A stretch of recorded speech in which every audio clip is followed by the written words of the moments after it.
ជំរាបសួរបងប្អូនទាំងអស់គ្នាជួបជាមួយខ្ញុំសូណាល់ម្ដងទៀតថ្ងៃនេះខ្ញុំនឹងនិយាយពីការបើកច្រកសត្វចេញចូលដែលខ្ញុំបានសម្រេចចិត្តបើកសម្រាប់ផ្ទះតិចកម្មកន្លងមកហើយនឹងបញ្ហាផ្សេងដែលខ្ញុំបានជួបឲ្យបងប្អូនបានដឹងនិងបានយល់ឲ្យអស់ចម្ងល់ត្រឹមថ្ងៃហ្នឹង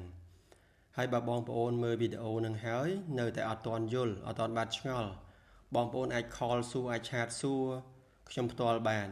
ខ្ញុំនឹងបញ្យល់បងប្អូនរហូតដល់តែយល់ព្រោះថាការបើកច្រកសត្វសម្រាប់ចេញចូលសម្រាប់ផ្ទះតិចកម្មគឺជាចំណុចដ៏សំខាន់មួយនៅក្នុងចំណោមចំណុចសំខាន់ផ្សេងទៀតជាច្រើនដែលអាចធ្វើឲ្យផ្ទះតិចកម្មមួយទទួលបានភាពជោគជ័យឬក៏មិនជោគជ័យតាក់ទាញបានសត្វលឿនឬក៏យឺតឬក៏ពេលខ្លះតាក់ទាញសត្វមិនបានតែម្ដងក៏មានដែរឥឡូវចូលដល់ប្រធានបទរបស់យើងនៅថ្ងៃហ្នឹងការបើកច្រកសត្វត្រូវគិតទៅលើចំណុចសំខាន់អ្វីខ្លះសម្រាប់ខ្ញុំ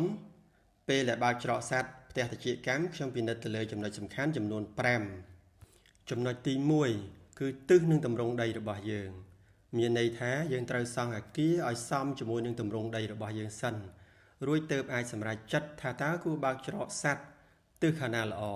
ហើយជាទូទៅគេមិនបើកច្រកសត្វបែរទៅទិសខាងលិចទេដោយមូលហេតុថាពន្លឺនឹងជះចូលទៅក្នុងផ្ទះខ្លាំងនៅពេលល្ងាចហើយពន្លឺដែលជះចូលទៅក្នុងផ្ទះ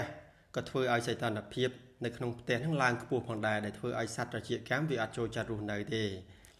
ចំណែកទិសខាងកើតក៏គេកម្រនឹងបើកច្រកសត្វបែរទៅទិសខាងហ្នឹងដែរព្រោះវាក៏មិនសូវល្អហើយទិសដែលល្អសម្រាប់បើកច្រកសម្រាប់ផ្ទះត្រចៀកកម្មគឺទិសខាងត្បូងនិងទិសខាងជើងចូលដល់ចំណុចសំខាន់ទី2គឺភាពជាក់ស្ដែងរបស់ដីឬក៏ផ្ទះរបស់យើងបើសម្រាប់ចិត្តថាបើកច្រកសត្វទៅទិសខាងណាមួយត្រូវទុកដីរបស់យើងឲ្យទំនេរពី4ទៅ5ម៉ែត្រពីព្រំដីហើយយើងមិនគួរធ្វើអ្វីមួយឬដាំដើមឈើដែលមានកម្ពស់ខ្ពស់ស្មើច្រកសត្វរបស់យើងទេវានាំឲ្យរំខានដល់ការហោះលេងរបស់សត្វ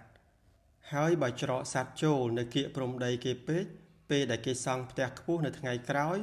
វានឹងបាំងច្រកសត្វចូលរបស់យើងបើមិនមានសល់ដីនៅជុំវិញផ្ទះយើងអាចពិចារណាបើកច្រកសត្វបែរទៅទិសផ្លូវថ្នល់ឬក៏ច្រកចូលពីលើដំបូលក៏បានដោយយើងគ្រាន់តែធ្វើអាងទឹកចាប់ទឹកភ្លៀងមួយសម្រាប់ចាប់ទឹកភ្លៀងពេលដែលវាហូរចូលតាមច្រកដែលយើងបានបើកទៅទិសខាងលើហ្នឹងហើយច្រកសត្វចូលពីខាងលើហ្នឹងភាសាបច្ចេកទេសដែលពួកបរទេសគេហៅថា rooftop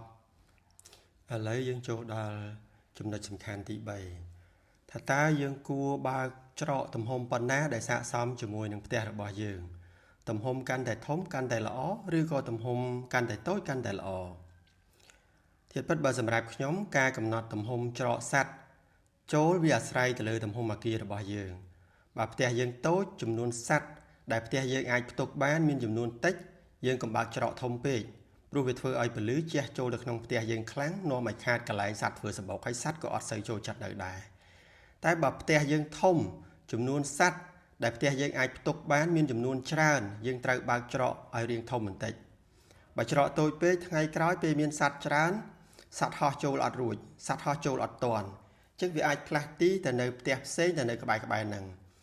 ព្រោះម៉ោងដែលសត្វវាសម្រុកចូលមានប្រហែលជាខ្ទង់45នាទីប៉ុណ្ណឹងទេអញ្ចឹងយើងធ្វើផ្ទះធំចង់បានសត្វច្រើននៅតែបានសត្វតិចដដែលមានន័យថាចំនួនសត្វដែលអាចផ្ទុកក្នុងផ្ទះវាអត់សមាមាត្រទៅនឹងច្រកសត្វដែលយើងបានបើកសម្រាប់ឲ្យសត្វហោះចូលទៅក្នុងផ្ទះយើងហ្នឹងខ្ញុំឧទាហរណ៍ថាទ្វារផ្ទះជាទូទៅគឺត្រូវតូចជាងទ្វារវិហារហើយព្រោះវិហារធំជាងផ្ទះហើយមានមនុស្សចេញចូលច្រើនជាងផ្ទះបើទ្វារតូចមនុស្សចូលអត់ទាន់ទេហើយមួយវិញទៀតច្រកចូលខាងក្រៅឬក៏ច្រកទី1កុំឲ្យបត់បែនខ្លាំងពេកបើធៀបទៅនឹងច្រកទី2នៅខាងក្នុងផ្ទះធ្វើយ៉ាងណាឲ្យវាមានទិសដៅស្តៀងគ្នាឬក៏ស្របគ្នាកុំឲ្យបត់បែនខ្លាំងពេកធ្វើឲ្យសត្វពិបាកហោះចូលក៏អាចប៉ះពាល់ដល់កំណើនសត្វដែរហើយមិនអាចឲ្យសត្វចូលរស់នៅដល់ចំនួនច្រើនបំផុតដែលផ្ទះរបស់យើងអាចផ្ទុកចំនួនសត្វបានព្រោះស្ទះផ្លូវហោះចូលប្រៀបដូចជាស្ទះចរាចរណ៍អញ្ចឹងបើសម្រាប់មនុស្សយើងតែកន្លែងណាស្ទះត្រូវរទៅផ្លូវផ្សេងហើយគឺយើងអត់ចង់ស្ទះទេអញ្ចឹងសត្វក៏វាអត់ខុសគ្នាហ្មងដែរព្រោះ នាទីដែលវាសម្រុកចូលទៅក្នុងផ្ទះនោះមានតែ45នាទីទេពេលល្ងាចហ្នឹងវាអត់ចេះដាក់ម៉ោងគ្នាអូមួយចូលមុនមួយចូលក្រោយបន្ទាប់គ្នាកុំឲ្យស្ទះកុំឲ្យអីវាអត់ចេះគិតចឹងទេចំណែកចំណុចសំខាន់ទី4គឺមានន័យថាយើងត្រូវពឹងផ្អែកទៅលើលទ្ធផលនៃការធ្វើតេស្តនៅពេលដែលយើងបានធ្វើតេស្តហ្នឹងមានន័យថាយើងត្រូវកត់សម្គាល់ពេលយើងធ្វើតេស្តថាតើពេលដែលយើងធ្វើតេស្តហ្នឹងសត្វវាហោះវិលស្របតាមទិសដៅទនិចនាឡិកាឬក៏បញ្ច្រាស់ទិសដៅទនិចនាឡិកាបើវាហោះវិលស្របតាមទិសដៅទនិចនាឡិកាយើងបើកច្រក4តឹកពីធ្នឹមខាងលើនិង4តឹកពីសសរប៉មខាងឆ្វេងផ្ទុយទៅវិញបើវាហោះវិលតាមទិសដៅបញ្ច្រាស់ទនិចនាឡិកាយើងបើកច្រកចូល4តឹកពីធ្នឹមលើនិង4តឹកពីសសរប៉មខាងស្ដាំវិញចូលដល់ចំណុចសំខាន់ទី5តើការបើកច្រកសัตว์ច្រើននិងការបើកច្រកសัตว์តែមួយណាល្អជាងសម្រាប់ខ្ញុំចូលចិត្តបើកច្រកសัตว์ចូលតែមួយទេព្រោះមុនបើកខ្ញុំត្រូវសិក្សាឲ្យច្បាស់រួចហើយបើកតែម្ដងដែលអត់មានការផ្លាស់ប្ដូរឡើយបងប្អូនដែលឃើញផ្ទះខ្លះបើកច្រកសัตว์ច្រើនឬក៏ផ្លាស់ប្ដូរទីតាំងច្រកសัตว์ចូលម្ដងនៅត្រង់នេះម្ដងនៅត្រង់នោះមានន័យថាផ្ទះហ្នឹងបើកច្រកសัตว์ចូលអត់បានត្រឹមត្រូវសัตว์អត់ចូលចិត្តបានជាធ្វើការផ្លាស់ប្ដូរហើយពេលខ្លះបើយើងចេះតែកែកុនផ្លាស់ប្ដូររហូតអញ្ចឹងធ្វើឲ្យសัตว์ផ្អើលវាខ្លាចវារអែវាអត់សូវចង់រស់នៅទេព្រោះពួកវានឹងគិតថាប្រហែលផ្ទះហ្នឹងអត់សូវមានសុវត្ថិភាពទេចង់បញ្ជាក់ប្រាប់បងប្អូនថាមុននឹងបើកសម្លេងផ្ទះតិចកម្មបងប្អូនត្រូវត្រួតពិនិត្យម្ដងហើយម្ដងទៀតឲ្យបានល្អិតល្អន់ហ្មត់ចត់ហើយបើសម្រេចចិត្តថាបើកហើយកុំកែប្រែអ្វីទៀតបើមិនចាំបាច់ខ្លាំងនាំនឹងផានដល់ការរស់នៅរបស់សត្វហើយប៉ះពាល់ដល់កំណើនសត្វរបស់យើងហើយតាមការសង្កេតរបស់ខ្ញុំការបើកច្រកសត្វចេញចូលច្រើនអាចតាក់ទាញសត្វមកលេងច្រើនព្រោះវាសប្បាយនឹងហោះលេងចូលឆ្វេងចេញស្ដាំចូលមុខចេញក្រោយលេងយ៉ាងសប្បាយហ្មងប៉ុន្តែឱកាសដែលសត្វអាចចូលទៅក្នុងផ្ទះរៀងតិចជាងផ្ទះដែលមានច្រកសត្វតែមួយព្រោះតាមការសង្កេតរបស់ខ្ញុំសត្វតិចកម្មជាសត្វដែលមានការប្រុងប្រយ័ត្នខ្ពស់ជាងសត្វផ្សេងជាច្រើនហើយពេលដែលយើងបើកសម្លេងផ្ទះថ្មីវានឹងមកលេងពេលដែលវាហោះចូលក្នុងបន្ទប់សត្វលេងគេហៅថា rowing room ហ្នឹងហើយវាហោះលេងដបងហ្នឹងវាមិនងាយចូលក្នុងផ្ទះភ្លាមទេវាត្រូវសាកល្បងហោះចូលក្នុងបន្ទប់ rowing room ហ្នឹងរាប់សិបដងឬក៏រាប់រយដងទើបហ៊ានសម្រេចចិត្តចូលទៅខាងក្នុងសាកម្ដងទេហើយពេលដែលវាកំពុងតែហោះលេងក្នុងបន្ទប់ rowing room ហ្នឹងដែលជាផ្ទះថ្មីដែលមិនទាន់ស្គាល់ច្បាស់ហ្នឹងវាអត់ទាន់ទុកចិត្តទេ